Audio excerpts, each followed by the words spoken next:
shark, baby shark, baby shark, baby shark, mommy shark, mommy shark. Holy Toledo, does it feel good to be back in a casino, even if it is Southern Indian. No, I'm just kidding. Those guys are fine up there, very friendly. I make it 20 to go under the gun because I haven't played a suited connector in what feels like a month of Sundays. Hijack calls, cutoff calls, button calls, everybody calls. Dude from the rail calls. Guy at home called the casino and he calls. Everybody just getting into this pop because they see, like, this guy's rusty. He hasn't been in a casino in a long time. Probably doesn't know what he's doing. We've seen his vlog. We know he doesn't know what he's doing. Let's get involved. So we go 6 ways to a flop, and it comes decent. That's a decent flop, especially for my specific hand. That is muy nice.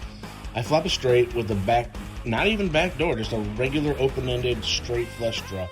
Now, I could be coy and check it, but we have like 6 people. Surely somebody connected in some way to this. So I fire out $75. We do get one call from the cutoff because he hates money. And then we get a fold and a fold and a fold. Everybody just gets out of the way, it looks like. And we're going to go, it looks like we're going to go heads up to a turn card here. We are, me and the cutoff. And the turn card comes a 10. It does change the nuts. I no longer have the nuts, but I mean, in reality, I have the nuts. I mean, I probably have the nuts. Let's say something like Jack Queen, specifically a club, which would just be just a super duper cooler. I bet $210, going for maximum value. We're going to try to get it all in on the river. And my opponent, he makes the fold, and that's my friend Pedro there. He's a pretty cool guy. And I take down that first spot, so it's good to get on the winning track.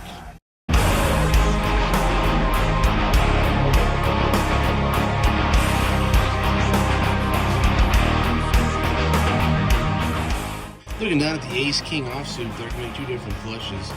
And I make it $15 to go and only get competition from the big blind. We go heads up to a flop, and again, it comes really nice. Comes at king 3-4. He's going to check it over to me, and I'm going to fire out a bet. Because that's just the way I roll, dog. Make it $25. He ends up just throwing his cards in the muck. Only reason I put this in there is to show you guys that not every pot I play is going to be huge in this block. What up, fam? I'm just taking a break from being a man to tell you about the sponsor of today's video, which is KungFu Poker. It is a free, no-limit Texas Hold'em app available on iPhone and Google Play.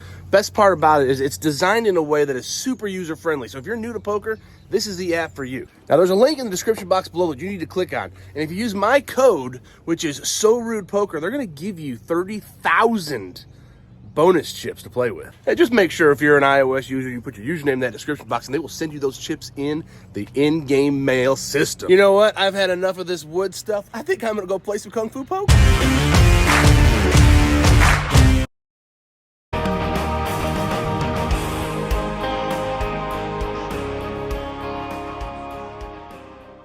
All right, so the middle position player here decides to make it a $20 bill to come along, and hijack calls and yada yada yada. You can watch the screen, figure out the action here.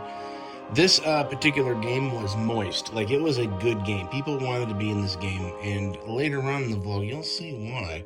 I looked down at a suited ace, and Jonathan Little always says never fold a suited ace. That's an inside joke between me and somebody that you guys don't understand. So I make the call. We go 4 ways to a flop. There's $80 in there, and I flop a flush draw. Again, you know, I'm getting these decent, these good, these moist flops, you know, and I'm able to continue on in these hands, which is always fun. You hate to miss the flop and just have to fold like a nincompoop. It's $40 from the hijack. The small blind, scared to death of that $40, gets out of the way. I end up making the call. And what does the middle position player do? He's got options, and he makes the call too. So 3 ways to the turn, and we need it to be a heart. And it's not, it's a 6. And this is a card that's going to make me slow down because I no longer have a draw to the nuts. You know, and that's a scary place to be. You hate to be drawing to a flush on a paired board, especially in a pot that this guy is showing interest. Like, he's betting 120. This guy is showing severe interest. So I'm going to save face and just get out of there.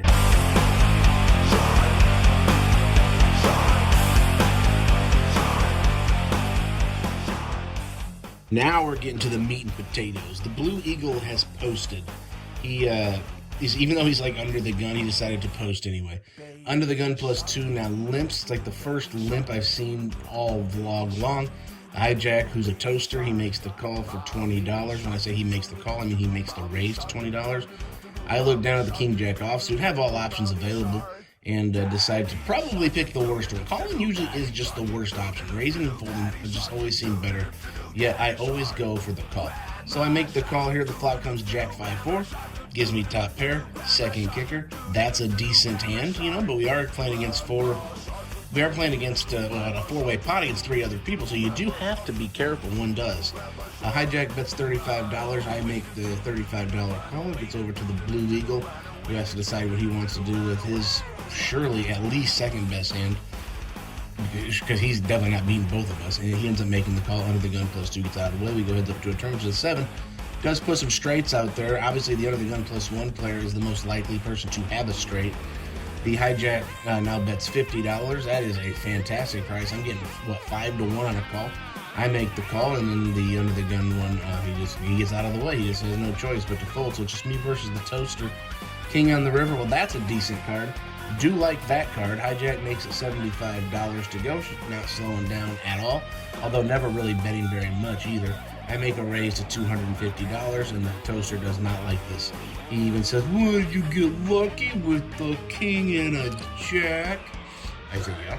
He makes the call, which happens to be all of his chips, maybe a little bit less than 250. He showed that he had the ace jack, and you know, he's gonna have to cry himself to sleep because I take that pot down, baby.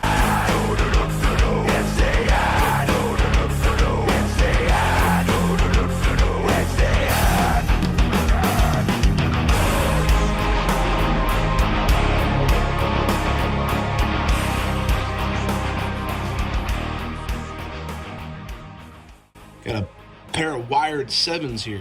And we're looking at a straddle.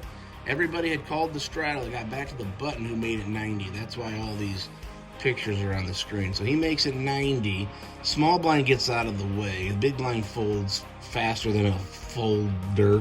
And then I'm not folding 7s for $90. I'm not crazy. So I throw in some $90 worth of chips. Hijack comes along too, and the yellow rubber ducky, who's in the cutoff, he decides to get out of the way. So we're going to go to a flop 3 ways. There's 300 bones out there for the taking. I'd like to flop. Look at this. What is going on at the Caesar Southern Indiana? It comes queen, queen, 7. I check. Dude just ships it all in. He just goes all in. He takes all of his money and just puts it all in. I end up going into the into call mode. I think I have a hand worth calling. Turn card comes the king, which doesn't change anything. River card is another 7, so even if the king did change anything, I'm still going to win. He shows that he had ace queen. Just flops 3 queens and just ships it in. Just no problem, just shipping it in. I don't know if I agree with that ship.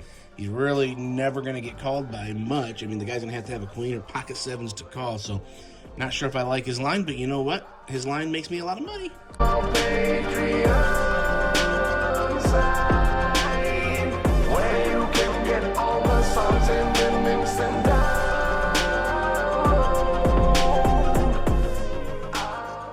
Under the gun 1 makes it $15 to go, which is pretty standard. I look down at pocket 10s. I have 2 options available me, call or raise. I randomize and make them. I'll just get out of here. I just decided to make. I didn't randomize. I just made the get out of here. I just called. I make the call for $15. The reason I make the call here is because drunk Santa there in the big blind, he's not really a drunk man. He's pretending to be drunk, but we're on to him. He actually knows what's going on. He's just pretending. He makes it $60 to go. Under the gun +1 calls. And of course, I'm not folding pocket 10s for $60. And what I'd like to have happen, as you know from the rest of this vlog, it probably will, I'd like to flop a 10.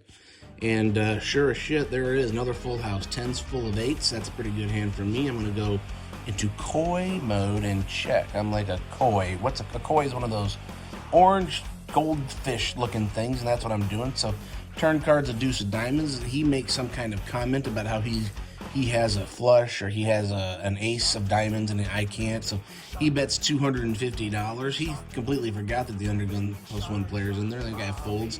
It's on to me. I go into a brief little thought like, do I want to call here and reel him in, you know, rope-a-dope, as Dan Harrington says, or do I want to get it in now?